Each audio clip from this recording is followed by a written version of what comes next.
Hello, ladies and gentlemen, and Bulldogs everywhere, and welcome back to another episode of Butler Sports Report, brought to you by the Butler Collegian. I'm Jake Bedell. I'm Jack Chinkowski. And we're going to be breaking down all the events that have happened over the course of the last 7 days around Butler Athletics, where we've seen a lot of great victories, but also a few setbacks.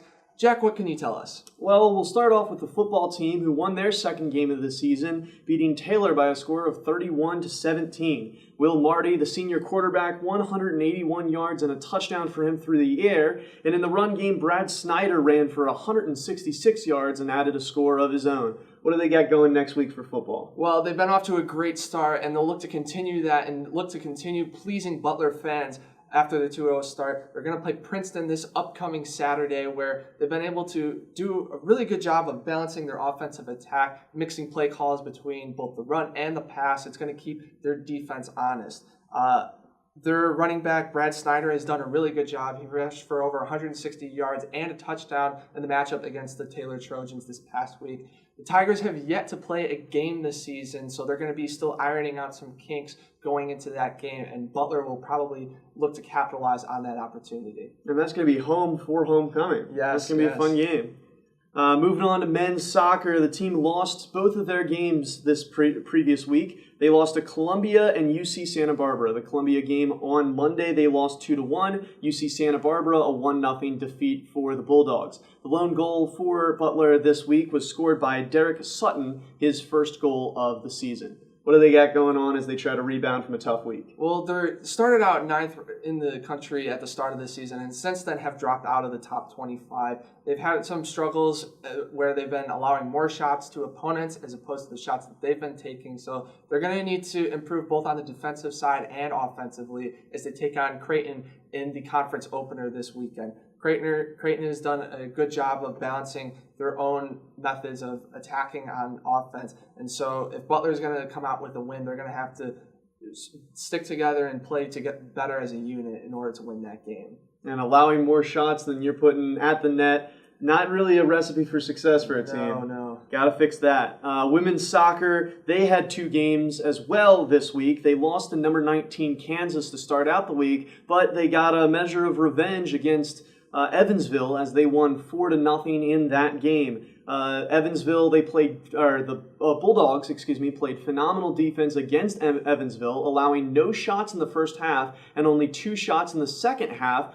Both of those shots not on goal. Phenomenal defense for the Bulldogs. What do they got coming up? Well, phenomenal defense will translate over into their matchup against Northern Kentucky this afternoon. They've only allowed 3 goals through 6 games, which has been very, very impressive, which has led them to a 5-1-0 record. Playing against Northern Kentucky, who also sits 4-2-0, they're going to have to, again, play as a unit and sit as on defense and able to prevent those shots and from reaching the goalkeeper. One of the things that they've been able to do is play off the defense and create counterattacks when Northern Kentucky will be coming at them. They have only allowed, as I mentioned, 3 goals through 6 games, so it kind of showcased their ability to play as a unit. On Thursday, do you take the trip south to play against Baylor, where Baylor sits at 5-2-0 on the season, but they are unranked. So the Baylor Bills will likely come out and be very, very aggressive. So again, if they play as a unit and they stay strong as a defense, and they're able to mount some counterattacks against the opponents, I think they should come away with a couple of victories this upcoming week. Big games coming up.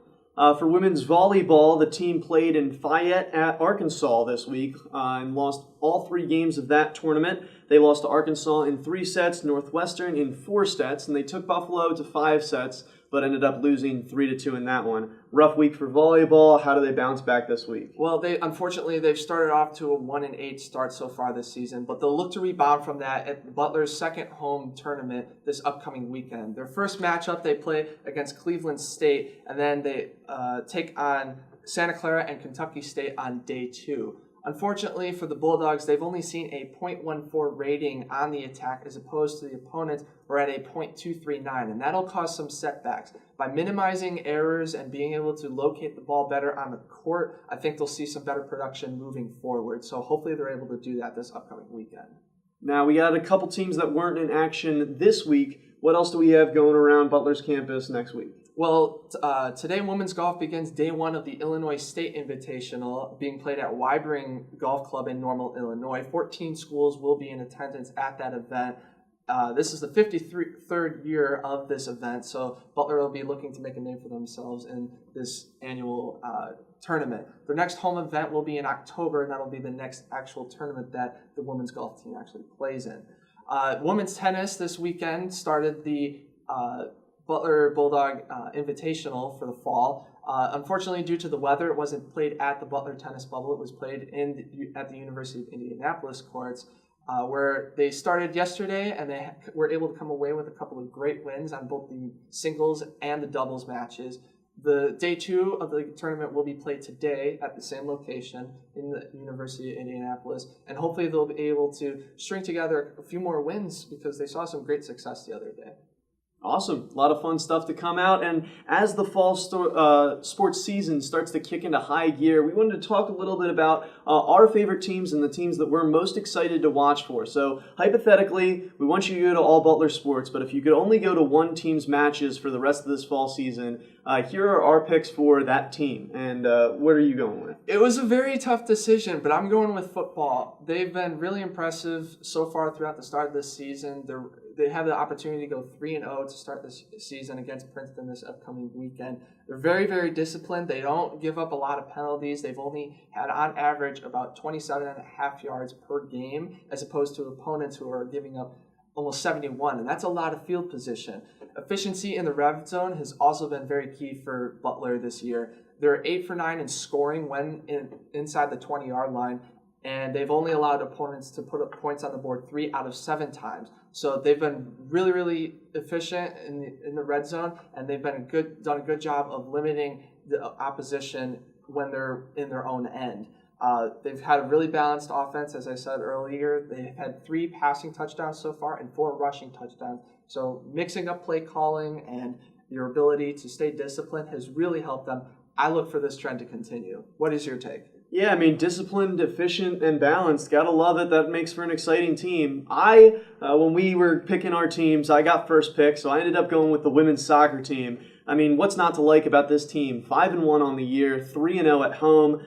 They beat number 20 Notre Dame earlier this season, so they show that they can hang with the big dogs when they get put up against some great teams. They have a really powerful offensive trio of Paige Monahan, Anja Savic, and Morgan Klusterman. They've scored 21 goals in 6 games.